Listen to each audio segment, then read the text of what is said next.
Hello students, I am Dr. Amit Bhatnagar, working as Senior Research Officer in the Department of Agronomy at GB Pant, University of Agriculture and Technology, Pantnagar, Uttarakhand.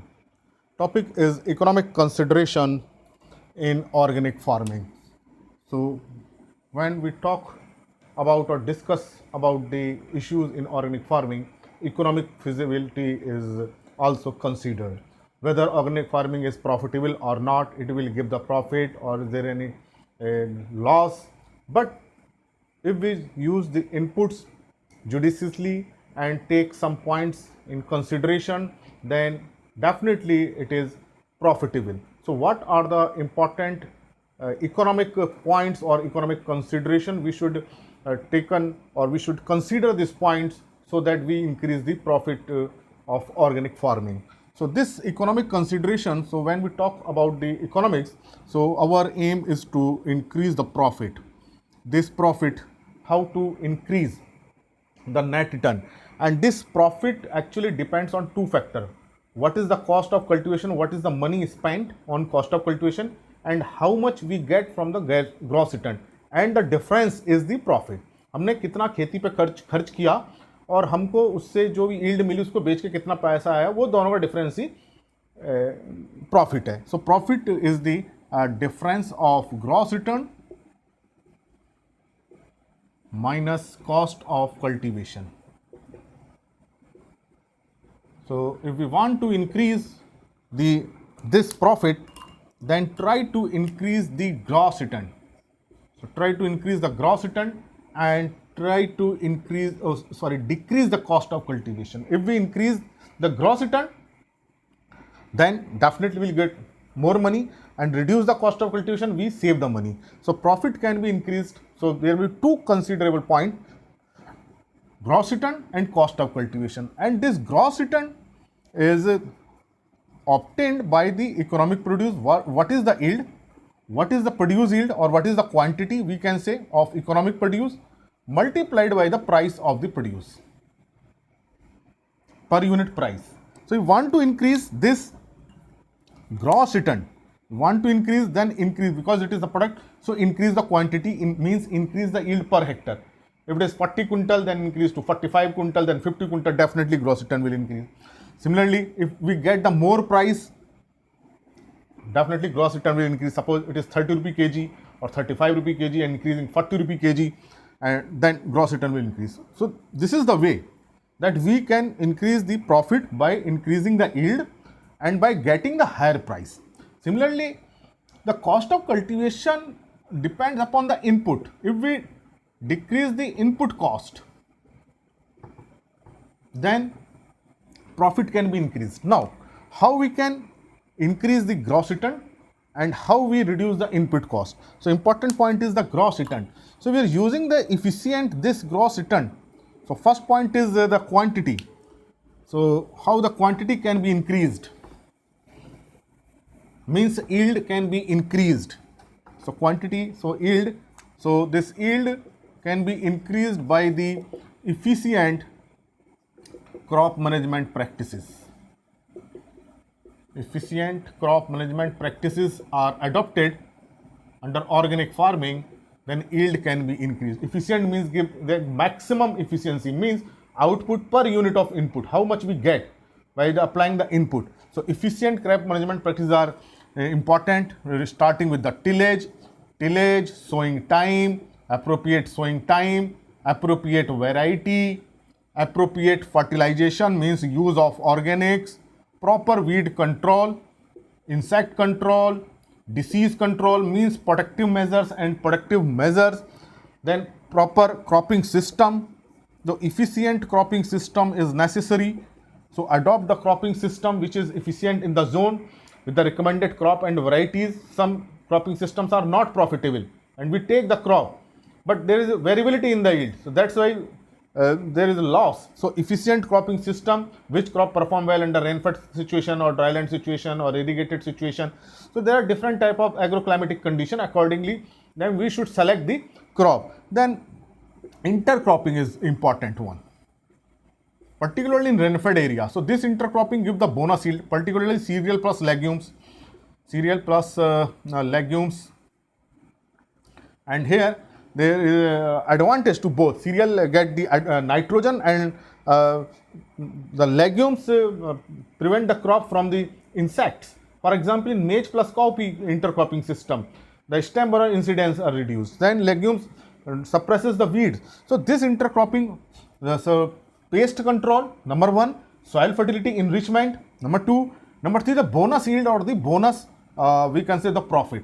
So if you are adopting such type of practices, definitely yield increases.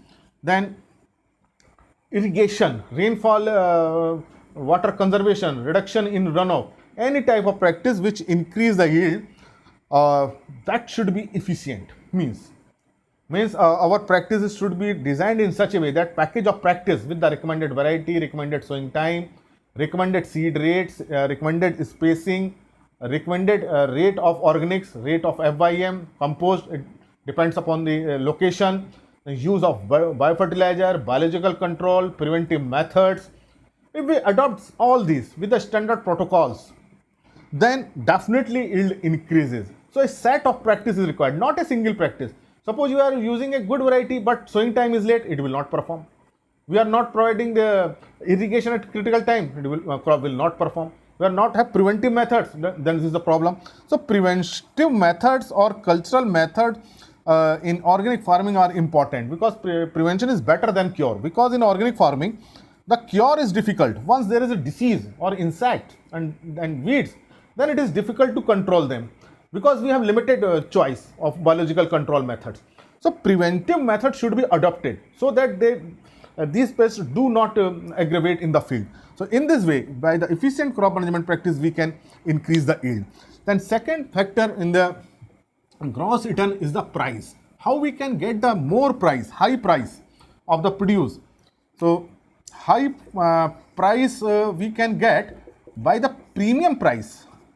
Premium price of the produce means 10% higher or 20% higher or 30% higher price as compared to normal conventionally grown crop. Suppose organic wheat get more price, organic rice, organic sugar cane, they have more price, premium price. Why there is more high price? Because these are nutritive, they are toxic residue free, there is no any toxic chemical, no chemical is applied. So this is very nutritive food, number one. So nutrition is superior, so that's why its price should be higher, because it is superior, it gives the better health to the body, as well as it is produced under the pollution free environment, so it has advantage to the environment. So that's why more price is reasonable premium price. It is not like that it is too much that consumer is not liking or it is not able to produce. So it is a reasonable price because of nutrition. Second, family labor is involved in organic farming, particularly small farmer. So otherwise wages are paid to the outsourced farmer. तो organic farming में छोटे farm होते हैं, घर की labour लगी होती है, अगर बाहर से लेबर लगाते हैं उसका पैसा लगता है, तो वो लेबर का एम्प्लॉयमेंट का पैसा भी इसमें मिलना चाहिए, क्योंकि फैमिली लेबर इसमें इंगेज रही है. So that's why the premium, if we get the premium price, reasonable premium price, then we can increase the gross return. So premium price is important consider point. How much it should be? 10, 20, 30. It depend upon the what is the quality of the produce. If it is basmati rice, the high quality produce, definitely we get a high price. Second one is what is the consumer demand. If consumer demand is more, definitely price will be high. And the consumer demand is more in cities, mega city में इसकी demand ज़्यादा है, supermarkets में उसकी ज़्यादा है. Then patient, some cancer patient like this organic food, some disease suffering people like organic food for the health, so they are health concerned.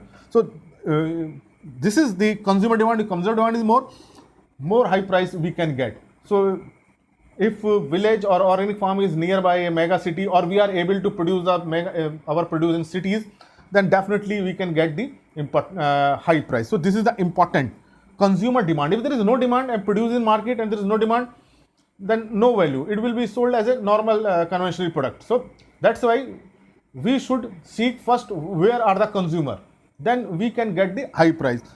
Then we can go for contract farming, contract organic farming. We can make a contract that I will provide the 20 quintal organic wheat. So consumer is satisfied that it is organically and farmer is also satisfied that his produce will be sold. तो यहाँ दोनों का ही trust रहेगा, consumer को ये रहेगा कि मेरे को 10 कुंटल 20 कुंटल जितना भी गेहूं है वो मुझे फार्मर से मिल जाएगा, फार्मर को ये रहेगा कि मेरे को ये कंज्यूमर है. तो कॉन्ट्रैक्ट फार्मिंग पे then we can get the high price, then both are assured, consumer as well as farmer. So now it is gaining the popularity, contract farming in village, and then initially in contract farming farmers get some money to start or to invest from the consumer. So there is a contract. Then it is for export. The organic material can be export to foreign country, particularly basmati rice. It is high price. Organic fruits. They are sold at a high price, so they can be this material can be exported for high price. Then the farmer can store this produce if it is not market is in glut. Market में बहुत ज़्यादा produce आ चुका है और नहीं बिक रहा है, and it is not perishable, ये पेरिशेबल नहीं है, ऐसे वेजिटेबल्स नहीं है, तो वीट कैन बी स्टोर, इसको स्टोर किया जाता है. तो देन ऑन ऑफ सीजन और on demand then it can be sell. तो these are the important point कि इसको हम स्टोर कर लें या हम ताकि फ्यूचर में बेच सकें, या हम इसको कॉन्ट्रैक्ट फार्मिंग के थ्रू बेचें, या हम इसे एक्सपोर्ट को हमें एजेंसी मिल जाती है वो भी उसके थ्रू जा सकता है. So these are the important point to get the high price. Now the another important consideration is cost of cultivation. So how we can reduce the cost of cultivation? So it is important. Actually, this organic farming is based on on-farm resources, natural compounds, and maximum on-farm resources. So we are using if on-farm resources, then no need to purchase on-farm resources. No need to purchase the material from the outside. So that's why we can reduce the cost of cultivation, and then utilize or recycle the resources or resources recycle of the waste or the resources. So that's why we have to use renewable resources. Maximum dependence on renewable resources. तो ये renewable resources हैं जिसको हम दोबारा use कर सकते हैं और हमारे जो है कॉस्ट क्या हो जाएगी, कम हो जाएगी. तो whatever crop residue is produced, dung is produced, litter is produced, wedding material is produced, it should be converted into organic material. So if it means the output of one enterprise should be used as an input in other enterprise, then we can reduce the cost of cultivation. It means we have to maintain the many enterprises. So that's why diversification is important. If we diversified farm is there, means fruits are there, flowers are there, vegetables are there, then the output or the waste material used as an input for the another crop. So it means the recycling is there. So that's why we can reduce the cost of cultivation on input. So that's why diversification is necessary in organic farming. Organic farm का diversified होना जरूरी है. एक तो उसमें biodiversity maintain है, दूसरा उसमें रिसोर्सेज इफिशिएंटली यूटिलाइज होते हैं, कॉस्ट ऑफ कल्टिवेशन कम हो जाती है और profit in turn increases. So without diversification it is impossible. और रिसाइकिल ऑफ वेस्ट रिसोर्स, कहाँ से लाएंगे हम रिसोर्सेज वेस्ट? किसी इंटरप्राइज का तो होगा, पोल्ट्री का होगा, पोल्ट्री की ड्रॉपिंग्स होंगी या लाइव स्टॉक का डंग होगा, उसी से FYM बनाएंगे, तो ये रिसोर्सेज यूटिलाइज होंगे. That's why there is availability of resources on farm and minimum dependence on off farm. It is not like that we are not using the off farm resource. हम ऐसा नहीं है कि of farm से नहीं खरीदे. Compost, urban compost can be use with restricted use. तो off farm पे अगर कंपोस्ट बने इसको ले सकते हैं, but we have to spend the money. उससे हम पैसा खर्च होगा, उससे हमारा कॉस्ट ऑफ कल्टिवेशन बढ़ जाएगा. That's why maximum dependence on this on farm resources, and this is possible with the diversification. So diversified farm, organic farm should be diversified. That's why we can reduce the cost of cultivation. If you are using a machinery, suppose a harrow is there or plow is there, if it is used only in rice wheat cropping system, if you are using the number of crops in Kharif and Rabi, then this plow harrow used many times, then the money spent on harrow is now utilized in many crops. So now cost of cultivation is divided in different crops. तो इस तरह से cost of cultivation कम हो जाती है. Machinery हमने खरीदी, केवल एक या दो बार यूज़ कर रहे हैं साल में, हमारा पैसा खराब हो गया. उसी मशीन को हम अगर यूज़ कर रहे हैं कहीं दूसरे इंटरप्राइज में, तो पैसा हमारा यूटिलाइज हो रहा है दूसरी क्रॉप को ग्रो करने में, जो हमें आउटपुट देगा. So in diversified farm labour machinery are efficiently utilized, and that's why cost of cultivation reduces in each component, because cost of cultivation is spent one time, but this cost is divided into many enterprise because this is utilized. तो हमने एक बार कोई machinery खरीद ली और कई enterprise में use हो रही है वो, तो अगर वो एक ही इंटरप्राइज में होती यूज, माना क्रॉप प्रोडक्शन में ना सीरियल प्रोडक्शन कर रहे हैं तो सारी कॉस्ट उसकी कॉस्ट उसमें चली जाती, सीरियल में चली जाती. अब हम फ्लावर भी ले रहे हैं, वेजिटेबल्स भी ले रहे हैं, फ्रूट्स भी ले रहे हैं, सीरियल्स भी ले रहे हैं, तो जो पैसा खर्च हुआ चारों कंपोनेंट में इक्वल चला जाएगा, तो cost of cultivation of each component become less. Then low cost technology, you should use low cost technology like biofertilizers, very important, biofertilizer, seed treatment. These are the low cost technology which have low cost but have a very good impact on the yield. So low cost technology, the number of low cost technology are available, like minimum tillage. Minimum tillage is very good low cost technology. Use of rotavator, it is a low cost technology, it do work, it make the soil friable. Then is the use of non-monetary input. Non-monetary inputs means these are the inputs which do not involve the cost. How it is possible that input is not involve the cost? But we change the practice, method of application, time of application is changed. Like time of sowing, it is very important. Depth of sowing, is variety, early variety, late variety. These are the non-monetary inputs. Method of fertilizer application, appropriate time of this biological control, preventive method, appropriate application time. So these non-monetary inputs are slight modification and which do not involve the cost, but they perform well when their time is appropriate and method is appropriate. So that's why we can decrease the cost of cultivation. So important point in this organic farming is that to increase the gross return. How to increase the gross return, number one, and how to reduce the cost of cultivation. If we manage these two things, then we can increase the profit or the net return. So these are the important consideration point in organic farming. Thank you very much.